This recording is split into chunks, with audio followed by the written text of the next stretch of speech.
Convido os irmãos a abrirem suas Bíblias no Salmo de número 51. Livro de Salmos, capítulo 51, será o texto dessa noite. Enquanto os irmãos abrem, gostaria de fazer uma breve introdução sobre o contexto e o propósito do nosso sermão nessa noite. Acredito que a maioria daqueles que estão aqui conheçam o contexto desse salmo, conheçam o contexto em que Davi apresenta essa oração a Deus. Davi ora nesse salmo confessando ao Senhor o seu pecado. É um salmo de arrependimento de Davi, depois de um dos momentos mais trágicos de toda a história do povo de Israel, que foi quando Davi, o rei ungido de Israel, aquele que foi chamado do homem segundo o coração de Deus, aquele que confiou no Senhor de forma tão exemplar e piedosa, e que foi exaltado por Deus como rei sobre o seu povo, cai de uma das formas mais terríveis que a gente poderia imaginar. Davi cobiça uma mulher de um dos seus mais honrados guerreiros, enquanto ele está no campo de batalha. Davi toma essa mulher e adultera com ela. Essa mulher engravida de Davi, para esconder o seu pecado, ele mata o seu marido, o marido de Batseba, e toma essa mulher como sua esposa. E passam-se meses, e Davi encobre o seu pecado. Até que o profeta Natã vem a Davi e confronta ele, expõe o desprazer de Deus com o pecado de Davi. E Davi, então, em arrependimento, confessa o seu pecado a Deus. E nesse salmo a gente tem a oração de Davi justamente nesse momento. No momento em que Davi, reconhecendo o seu pecado, convencido pelo Espírito de Deus, confessa e se arrepende. E eu quero que a gente medite nesse salmo nessa noite, olhando para 3 marcas do verdadeiro arrependimento. E eu creio que isso é extremamente importante, porque um risco que nós corremos como cristãos é que a gente se acostuma com certas palavras. Elas se tornam comuns para nós. E a gente pode assumir que entende o que elas significam e que a gente provou a realidade dessas palavras sem que a gente tenha provado. Ou a gente pode assumir um significado errado delas e isso impactar a nossa caminhada como cristãos. Alguns assumem que o arrependimento é algo puramente intelectual. Se arrepender quer dizer, você reconhece que algo é errado e você faz algo diferente. E por isso vivem vidas moralistas, simplesmente reconhecendo erros, vivendo uma vida exteriormente moral, aprovável, como nós temos ouvido nos cultos da manhã, uma vida conservadora talvez, ou como ouvimos hoje, uma vida zelosa, mas sem considerar que os seus corações ainda são duros, que os seus corações ainda são resistentes ao Senhor. Enquanto outros reduzem o arrependimento, por exemplo, a algo emocional, e por isso vivem sua vida numa gangorra, em que numa semana que talvez eles estejam mais cansados, que eles estão passando por algo mais difícil, as suas emoções estão fora de ordem por conta disso, e eles têm dificuldade de mortificar o pecado nessas semanas. Eles têm dificuldade de viver uma caminhada de constância no temor do Senhor. E por isso é fundamental que a gente compreenda o que é o verdadeiro arrependimento, para que a gente possa crescer em arrependimento diante do Senhor, e para que, se nós ainda não nos arrependemos, nós reconheçamos o que é o arrependimento e nos voltemos para o Senhor Jesus verdadeiramente. Para isso a gente vai meditar nas 3 marcas do verdadeiro arrependimento que a gente vê nesse salmo. Convido os irmãos a, com suas Bíblias, acompanharem a leitura da palavra do Senhor. Assim diz ela: Ao mestre de canto, salmo de Davi, quando o profeta Natã veio ter com ele, depois de haver ele possuído Batseba. Compadece-te de mim, ó Deus, segundo a tua benignidade, e segundo a multidão das tuas misericórdias, apaga as minhas transgressões. Lava-me completamente da minha iniquidade e purifica-me do meu pecado. Pois eu conheço as minhas transgressões e o meu pecado está sempre diante de mim. Pequei contra ti somente, e fiz o que é mal perante os teus olhos, de maneira que serás tido por justo no teu falar e puro no teu julgar. Eu nasci na iniquidade, e em pecado me concebeu minha mãe. Eis que te comprazes na verdade no íntimo, e no recôndito me fazes conhecer a sabedoria. Purifica-me com esopo e ficarei limpo. Lava-me e ficarei mais alvo que a neve. Faze-me ouvir júbilo e alegria, para que exultem os ossos que esmagaste. Esconde o rosto dos meus pecados e apaga todas as minhas iniquidades. Cria em mim, ó Deus, um coração puro e renova dentro de mim um espírito inabalável. Não me repulses da tua presença, nem me retires o teu Santo Espírito. Restitui-me a alegria da tua salvação e sustenta-me com o espírito voluntário. Então ensinarei aos transgressores os teus caminhos, e os pecadores se converterão a ti. Livra-me dos crimes de sangue, ó Deus, Deus da minha salvação, e a minha língua exaltará a tua justiça.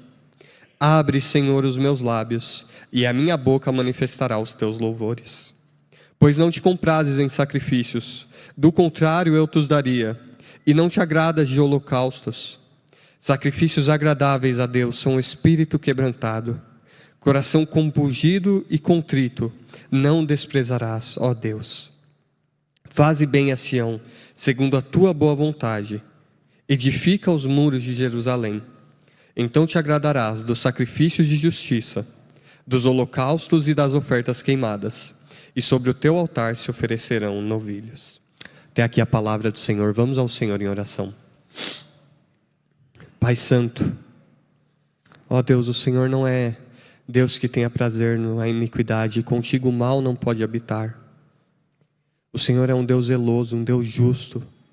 Abre os nossos olhos nessa noite, para reconhecermos a tua pureza, e diante da tua pureza, Pai, que nossos corações sejam sensibilizados para a maldade do pecado, e que nossos corações e nossos olhos sejam abertos para reconhecer também a grandeza da tua misericórdia, e correr para o teu Filho Jesus, ó Deus. Que nossos corações e olhos sejam abertos e inundados com a esperança da salvação que o Senhor providencia para nós em Cristo. E que assim sejamos encorajados, ó Deus, e fortalecidos na fé, e nos voltando para Ti, sejamos santificados, sejamos renovados, purificados, tenhamos nossas consciências limpas para vivermos vidas agradáveis aos Teus olhos. Que a alegria da Tua salvação esteja em nossos corações, e que estejamos prontos com o espírito voluntário para Te obedecer e para anunciar a Tua grandeza e a Tua glória, Pai. Eu peço que se há alguém aqui nessa noite que tem o coração endurecido, que está enganado pelo pecado, que o Senhor tire todo engano e traga verdadeiro arrependimento. Que se há alguém abatido, ó Deus, e desanimado em sua luta contra o pecado, que o Senhor console os Teus filhos e os renove e revigore pela fé. Nós oramos e pedimos que o Senhor faça isso, ó Pai, no nome do Teu Filho Jesus. Amém. Amém. Como eu comentei, nós veremos nesse texto 3 marcas do verdadeiro arrependimento. E quando a gente olha para os primeiros versículos, a primeira marca que a gente vê aqui é que o verdadeiro arrependimento é marcado por um verdadeiro e sincero reconhecimento de pecado. Alguém que se arrepende dos seus pecados é alguém que primeiramente reconhece os seus pecados. E isso em 2 sentidos. A gente percebe que Davi reconhece o seu pecado objetivamente aqui, ele reconhece o que o pecado é, e ele muda a visão que ele tem de si mesmo quando ele reconhece o seu pecado. Então ele vê o seu pecado de forma objetiva e de forma subjetiva. A gente vê a forma que Davi entende o que é o pecado logo no começo do texto, pelas palavras que Davi usa para descrever o seu pecado. Notem aí no versículo 1, Davi pede que o Senhor, no fim do versículo, apague as minhas transgressões. No versículo 2, Davi pede que o Senhor o lave completamente da sua iniquidade e o purifique do seu pecado. Essas 3 palavras não querem dizer 3 coisas totalmente diferentes, mas elas mostram diferentes aspectos do que é o pecado. E Davi reconhece o seu pecado usando essas 3 palavras, reconhecendo que todo pecado é uma transgressão, é uma iniquidade e é, propriamente dito, pecado. A palavra transgressão aqui traz a ideia de rebelião, de revolta. É como se Deus tivesse marcado uma linha e falado, vocês não vão passar aqui. Mas Davi passou essa linha, ele transgrediu o padrão que tinha estabelecido. E quando Davi chama o seu pecado de transgressão, o que ele está dizendo é, o que aconteceu comigo não foi um mero tropeço, não foi um simples desvio de conduta ou uma fraqueza. O que aconteceu, Senhor, foi, eu me rebelei contra o seu governo. Eu disse, o Senhor não é rei, eu sou, eu faço a minha vontade. Davi reconhece o seu pecado como um ato de revolta e rebelião contra a lei de Deus. A segunda palavra que Davi usa aqui é a palavra iniquidade. E essa palavra já traz a ideia de perversão, de corrupção interior. A ideia é que Davi reconhece que o seu pecado é um ato que reflete uma maldade interior. Que não é simplesmente, de novo, uma doença, uma fraqueza, algo externo que aconteceu com ele. Mas que é um ato de perversão daquilo que Deus criou. Um ato de profanação de si mesmo. Um ato de profanação de Batseba. Um ato de profanação de Urias. O pecado é fruto de uma corrupção interna. E a terceira palavra é a palavra propriamente que a gente usa, pecado. E ela, como acredito que muitos já tenham ouvido, traz a ideia literalmente de errar o alvo. Davi reconhece que o seu pecado é um ato de se rebelar e se voltar contra os propósitos de Deus. É um ato que milita contra o propósito de Deus para si, contra aquilo que Deus determina que ocorra.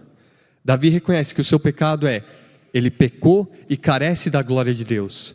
Ele se voltou contra ela.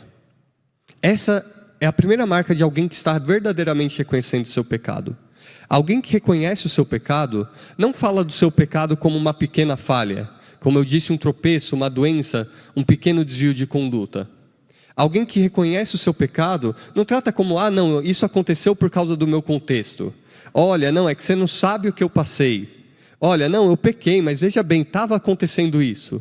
Alguém que reconhece o seu pecado, não trata simplesmente como, não, olha, não, eu estava buscando glorificar a Deus e eu simplesmente errei. Mas reconhece, não, eu me revoltei contra o governo do Senhor quando eu fiz isso.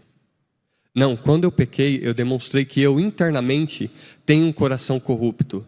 Não é que eu cometi um pequeno deslize, não, eu fui corrupto. Não, quando eu pequei, eu não simplesmente desviei um pouquinho, eu militei contra a vontade do Senhor. Eu agi de forma que não apenas desvia, mas que vai contra o propósito do próprio Deus. Alguém que se arrepende verdadeiramente, começa reconhecendo o seu pecado. E a primeira coisa para isso é reconhecer o que o pecado é. E é reconhecer que o pecado é uma transgressão, é uma iniquidade e é um pecado. Mas esse reconhecimento, o objetivo do que é o pecado, se manifesta num reconhecimento subjetivo do que é o pecado. Se manifesta na forma como Davi olha para si mesmo e na forma como a gente olha para si mesmo. Notem comigo, aí no versículo 3, o que reconhecer o pecado dessa forma faz com Davi? Em primeiro lugar, Davi tem a sua consciência ferida. Ele diz que eu conheço as minhas transgressões e o meu pecado está sempre diante de mim. A ideia aqui de conheço as minhas transgressões é de confirmar pela vista. É de falar, eu vejo as minhas transgressões. Eu sei quais são elas. Alguém convencido do seu pecado, alguém arrependido do seu pecado, sabe onde pecou. Alguém que reconhece seu pecado não diz simplesmente, sim, eu sou pecador. Todos nós somos pecadores, eu peco. Mas alguém que reconhece seu pecado sabe falar, eu pequei nisso. É nisso aqui que eu tenho ofendido o Senhor. É nisso que eu tenho me rebelado contra Ele. E olha a segunda parte do versículo. O meu pecado está sempre diante de mim. Não é simplesmente que Davi reconhece que é pecador e sabe, não, esse aqui é o meu pecado. A ideia do pecado estar sempre diante de si é que ele não simplesmente reconhece e consegue seguir sua vida, mas o seu pecado atormenta a sua consciência. O seu pecado está sempre diante dele, de um jeito que ele está trabalhando e o seu pecado está o atormentando. Ele está descansando e o seu pecado está o atormentando. Alguém que foi convencido do seu pecado não consegue simplesmente lidar com o seu pecado jogando videogame. Não consegue simplesmente olhar para o seu pecado e seguir sua vida normal. Mas aquele pecado consome a consciência dessa pessoa. A gente vê a intensidade disso no versículo 8, quando Davi pede a Deus que o faça ouvir júbilo e alegria para que exultem os ossos que esmagaste. A ideia é aqui que a consciência de Davi estava de tal forma ferida pelo pecado, a convicção do Espírito estava martelando de tal forma sobre o seu coração, que isso afetava o seu próprio físico. A sua sensação era de agonia e de dor de coração, como a de ter ossos esmagados. Davi tinha convicção de pecado.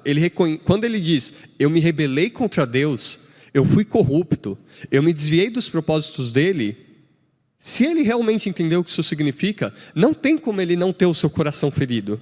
E se você realmente entendeu o que significa o pecado, não tem como você não ter o seu coração ferido quando você reconhece o seu pecado. Então, Davi tem a sua consciência ferida. Em segundo lugar, Davi reconhece que Davi reconhece que ele se tornou culpado e digno de condenação. A gente vê isso no versículo 4, ele diz: pequei contra ti somente, e fiz o que é mal perante os teus olhos, de maneira que serás tido por justo no teu falar e puro no teu julgar. A ideia aqui é de um réu sendo julgado, e o réu se coloca diante do juiz e diz: juiz, quando o Senhor disser que eu pequei, que eu sou culpado, transgressor e mereço ser condenado, o Senhor vai ser justo no teu falar e puro no teu julgar. Davi abre mão de todas as suas defesas. Davi não chega diante de Deus, o grande juiz de toda a terra, e fala: Senhor, eu pequei, mas veja bem, olha tudo que eu fiz de bom. Sim, Senhor, eu pequei, mas não, olha, eu estou tentando. O que Davi fala é: Senhor, o Senhor é justo em me condenar.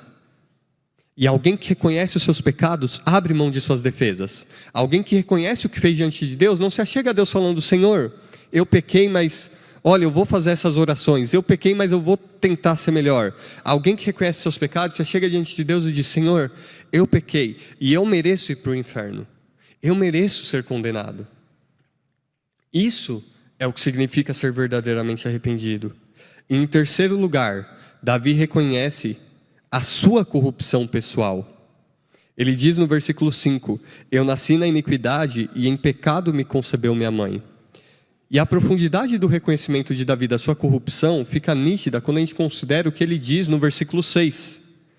Eis que te comprases na verdade no íntimo, e no recôndito me fazes conhecer a sabedoria. Notem o que Davi está falando: o Senhor se compraz na verdade no íntimo, mas eu, na minha própria formação, sou corrupto.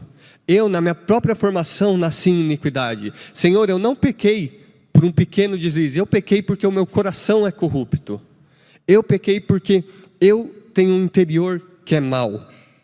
Esse é o reconhecimento que Davi faz de si mesmo. Irmãos, esse é o reconhecimento que cada um de nós vai ter de si mesmo e do nosso pecado, se a gente foi verdadeiramente salvo pelo Senhor, se o Espírito nos convenceu. E nós que somos cristãos, aqueles que foram regenerados, eles vão poder olhar para si de fato e falar: eu vejo que o Senhor operou em mim. Agora não há só mal em mim, o Senhor me deu uma nova natureza para amá-lo, para obedecê-lo. Mas naquilo que há de mim mesmo, cada ato que eu peco como fruto da minha carne, é porque eu ainda sou corrupto, ainda há corrupção em mim. É porque e por cada ato eu sou digno de condenação. E cada ato não é simplesmente a minha velha natureza e eu quero ser bom, mas não consigo. É porque nesses momentos eu dou lugar e eu me rebelo contra Deus. É esse o seu reconhecimento de pecado? Você já experimentou e experimenta algo parecido com isso na sua vida? Você reconhece que você é tão digno do inferno quanto a pior pessoa que você conseguir pensar nesse mundo? Você olha para si e você reconhece isso? A gente vive uma tragédia na nossa cultura, porque a gente tem influência suficiente do Evangelho para cauterizar a nossa consciência, mas não tem influência suficiente para transformar a nossa vida. E o que acontece é que você pode perguntar para qualquer um na rua: você é pecador? E todo mundo vai falar: sim, claro, todo mundo é pecador. Mas todo mundo é, né? Veja, Deus vai considerar. Mas deixa eu perguntar, se eu perguntasse para você: você é uma pessoa ruim, para usar uma linguagem dos nossos tempos? Se eu perguntasse para você: você é imundo, você é imoral, você diria, olhando, mesmo você cristão, olhando para sua natureza que você tem de si mesmo, você diria: sim, é isso que eu tenho de mim mesmo? E cada ato de pecado que eu pratico demonstra isso em mim?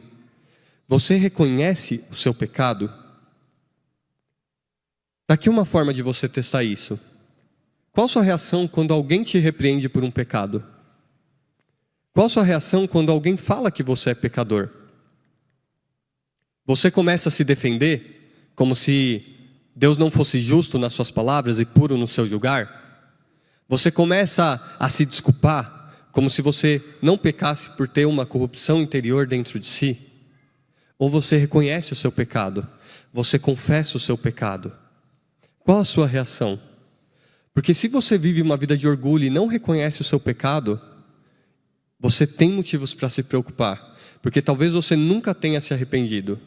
Se você consegue viver em paz com seus pecados, se os seus pecados não atormentam a sua consciência, se os seus pecados não estão sempre diante de você, você tem motivo para se preocupar, porque talvez o Senhor não tenha trabalhado no seu coração. Mas ao mesmo tempo, nota como isso é um bálsamo para aqueles que verdadeiramente foram salvos. Porque talvez você olhe para si e você se sinta massacrado pelo peso do pecado muitas vezes. Talvez você olhe para si e você diga: eu queria ser mais justo, mas eu ainda sou mau, e mesmo quando eu quero fazer um bem, eu vejo mal em mim. Eu não amo a Deus como eu deveria. Eu tenho uma inclinação para o mal, eu quero amar a Deus e eu vejo amor, mas eu vejo tanta falha. Essa é justamente a marca de Davi, quando ele é convencido do seu pecado. Essa é justamente a marca de um coração no qual o Espírito de Deus tem verdadeiramente trabalhado. A marca de que ele reconhece o seu pecado como ele é, e não como algo menor. A marca de que o pecado fere a consciência, e a marca de uma humilhação de si mesmo como corrupto diante de Deus. Mas notem também, irmãos, notem como essa verdade é importante não só para nós nos examinarmos a nós mesmos, mas notem como ela molda a forma como a gente anuncia o Evangelho. E notem especialmente como molda a forma como nós anunciamos o Evangelho a crianças, por exemplo. Nós muitas vezes anunciamos o Evangelho e parece que a gente está tão ansioso para que a pessoa dê a resposta certa, que a gente simplesmente pergunta para a pessoa: você reconhece que é um pecador? A pessoa diz que sim, a gente: então beleza, então deixa eu te falar de Jesus. Mas a pergunta do Evangelho não é: você reconhece que é um pecador? A pergunta correta é: você entendeu pela pregação do Evangelho que é o pecado, de forma que agora, o pecado que antes você amava, agora te incomoda, agora te fere? A sua consciência agora é ferida pelo seu pecado?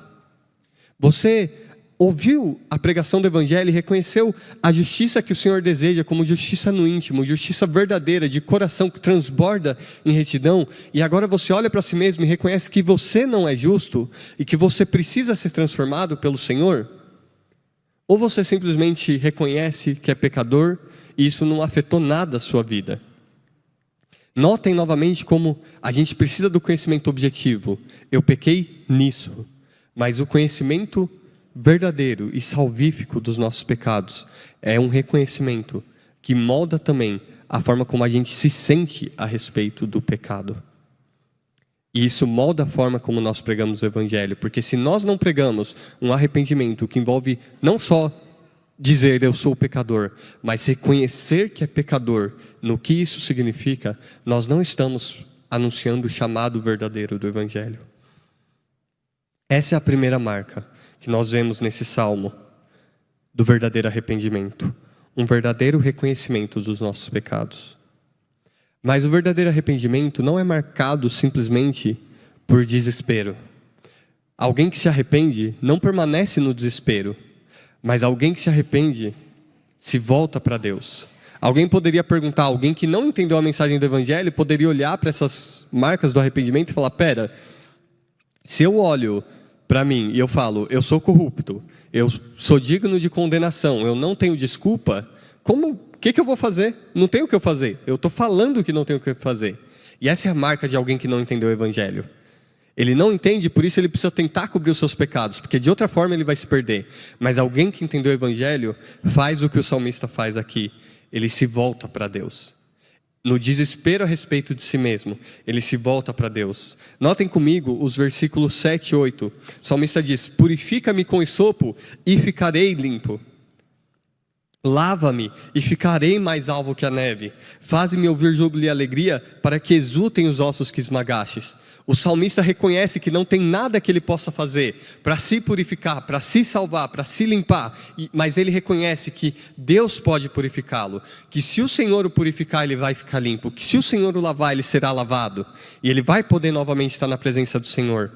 E reconhecendo que o Senhor é poderoso para fazer isso, ele se volta para o Senhor buscando não simplesmente ser livre da condenação, mas uma restauração completa a comunhão do Senhor. E essa é a segunda marca do arrependimento. Alguém que foi verdadeiramente convencido pelo Espírito de Deus dos seus pecados, não permanece apenas reconhecendo, mas se volta para o Senhor em busca de uma restauração completa para uma vida de comunhão com Ele. Notem a abrangência da restauração que o salmista deseja aqui.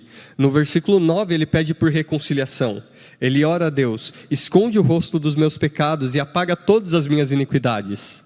A ideia aqui é que Davi entendia aquilo que o profeta Abacuque disse, que o Senhor é tão puro de olhos que não pode contemplar o mal.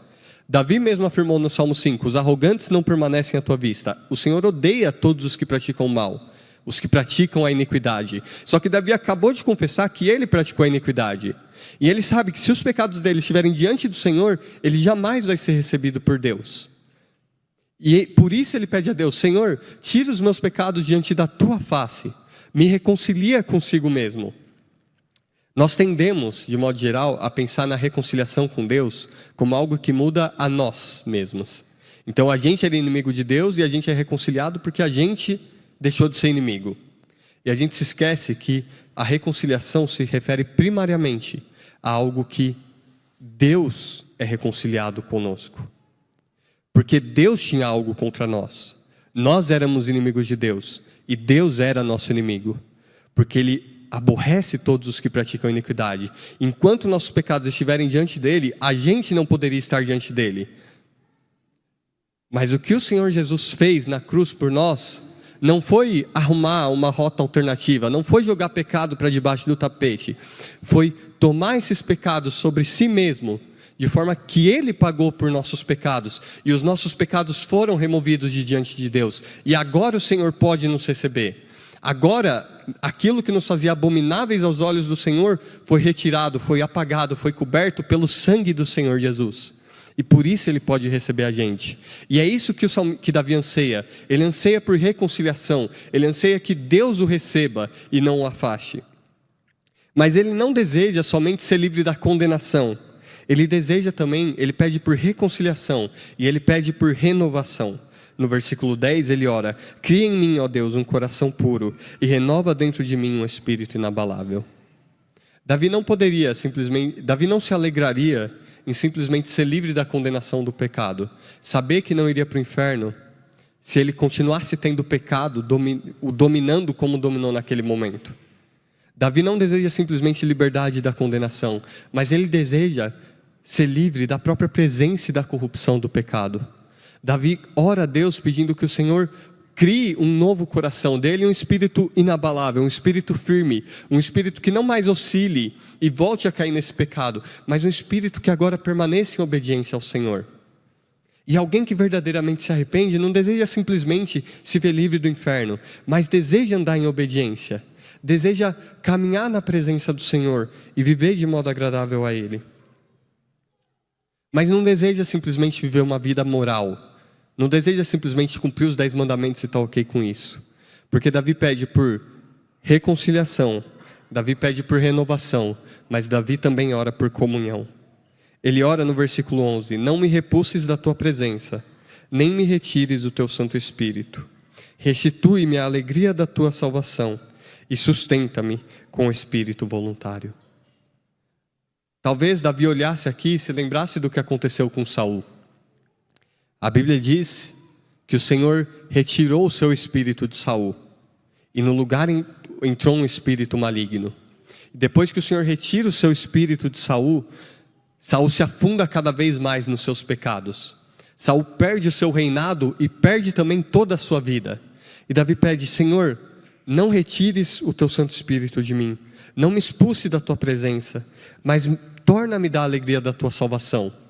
Davi deseja que o Senhor o mantenha na comunhão de si mesmo. Davi deseja provar da comunhão do Espírito de Deus. Davi deseja andar com o Senhor. Ele deseja ser restaurado à alegria da sua salvação. E por fim, Davi pede por uma prontidão para obedecer, para louvar e para servir o Senhor.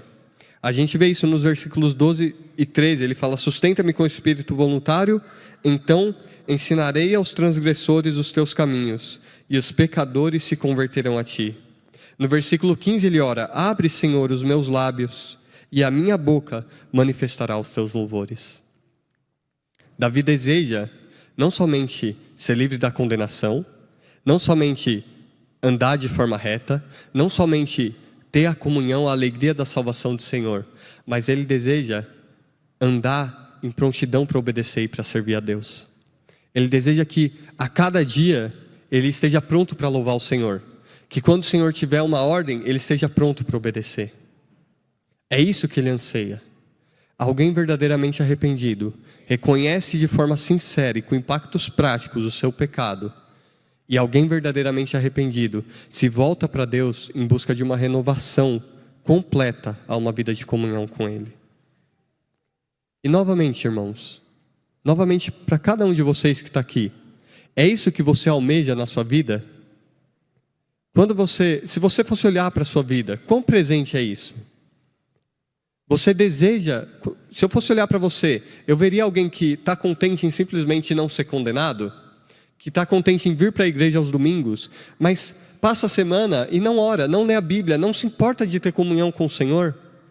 Que passa a semana e não tem desejo de estar em oração, louvando a Deus, não tem desejo de estar na reunião da igreja, não tem desejo de servir o Senhor, de anunciar o Evangelho, e que está ok com isso? Se a gente fosse olhar para a sua vida, se você olhe para a sua vida com sinceridade, você vê um desejo de ter um coração renovado e pronto para obedecer a Deus? Porque se você se contenta com uma vida meramente moral, se você se contenta com obediência exterior, isso é uma marca de que você não se arrependeu, de que você ainda não foi salvo pelo Senhor. Se você consegue viver a sua vida, eu não estou perguntando se você teve uma semana ruim, se você está lutando com a apatia essa semana, mas a sua vida é uma vida de desejo por obediência. Quando você está apático, você percebe isso e você deseja estar diferente? Se não, se você se contenta com uma vida meramente moral, meramente em ser um bom pai, uma boa esposa, e não anseia pelo Senhor, você dá fortes indícios de que você ainda não conheceu o Senhor. Mas por outro lado, olha novamente como isso é um consolo para você que está aqui e você olha para si e você fala: eu queria obedecer mais o Senhor, eu peço ao Senhor por um coração puro, por um espírito reto. Eu queria, quando eu acordo e eu não estou pronto, não estou disposto a pregar o Evangelho, eu não estou com louvor do Senhor nos meus lábios, isso me entristece o coração, isso bagunça o meu dia. Essa é a marca de alguém verdadeiramente arrependido. Essa é a marca de alguém que conheceu o Senhor.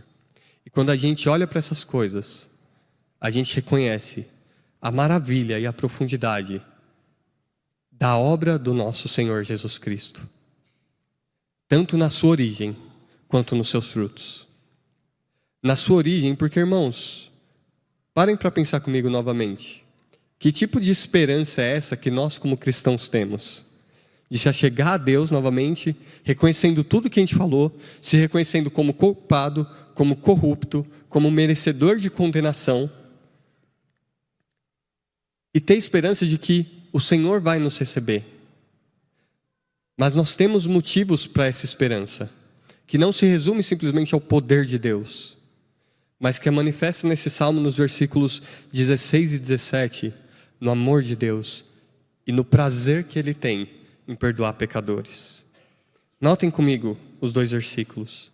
Pois não te comprases em sacrifícios, do contrário eu te daria, e não te agradas de holocaustos. Sacrifícios agradáveis a Deus são o espírito quebrantado, coração compungido e contrito, não o desprezarás, ó Deus. Essa é a esperança do cristão. E essa é a terceira marca do verdadeiro arrependimento. O verdadeiro arrependimento envolve um reconhecimento do nosso pecado, envolve um anseio por restauração. Mas a marca distintiva do arrependimento cristão é que ele é motivado pelo reconhecimento do amor de Deus em Cristo, da bondade de Deus, da misericórdia divina manifesta no nosso Senhor Jesus. E isso é nítido aqui, porque o motivo pelo qual Deus perdoa pecados é porque Ele tem prazer no coração quebrantado e contrito. o seu coração é ferido pelo pecado, o seu pecado atormenta a sua consciência, te fere, saiba disso, cada vez que você estiver assim, você pode se achegar ao Senhor, sabendo que o Senhor tem prazer em salvar aqueles que têm o seu coração ferido, aqueles que se achegam a Ele, se reconhecendo culpados, dignos de condenação, são recebidos por Ele. Ele é aquele que diz em Isaías 57, tenho visto os seus caminhos e os curarei, vocês que choram deles. Esse é o nosso Deus, e Ele é um Deus que tem tamanho prazer em perdoar pecadores, que pelo seu amor Ele enviou o seu Filho Jesus. E o seu Filho Jesus, quando veio, pela obra dele, resolveu todos os problemas do pecado que a gente vê aqui. Porque morrendo no nosso lugar, o Senhor Jesus tomou os nossos pecados, e pela sua morte retirou os nossos pecados diante de Deus, e resolveu o problema da condenação do pecado. E pela sua morte, depois de ressuscitado, o Senhor subiu aos céus e derramou o Espírito dele, que cria em nós um novo coração, que agora consegue obedecê-lo e amá-lo. E pela sua morte e ressurreição, Ele intercede por nós para que a gente tenha um espírito voluntário, para que a gente permaneça firme. Ele é aquele que promete que aquilo que nos concerne, Ele levará a bom termo. E pela sua obra Ele prometeu que um dia Ele vai voltar, e Ele vai lidar totalmente com a presença do pecado, removendo ele totalmente dos nossos corações. Tudo que nós precisamos quanto ao nosso pecado, a gente encontra no Senhor Jesus. E por isso, Ele nos chama a si mesmo. Então, o arrependimento cristão, o verdadeiro arrependimento, envolve um reconhecimento sincero do nosso pecado, um desejo de renovação. E tudo isso é motivado pela confiança que a gente tem na misericórdia e no amor de Deus que são manifestos no Senhor Jesus. E como eu disse, isso é um consolo para aqueles que têm o coração ferido pelos seus pecados. Mas isso também é um alerta para aqueles que têm os seus corações indiferentes aos seus pecados. Isso é um alerta para aqueles que são membros de igreja, são visitantes de igreja, mas que não abandonam os seus pecados. A verdadeira evidência do arrependimento não é uma resolução autossuficiente de simplesmente eu vou parar de pecar. A verdadeira evidência do arrependimento é alguém que reconhece os seus pecados e se achega ao Senhor Jesus Cristo e encontra no Senhor Jesus graça para mortificar agora os seus pecados.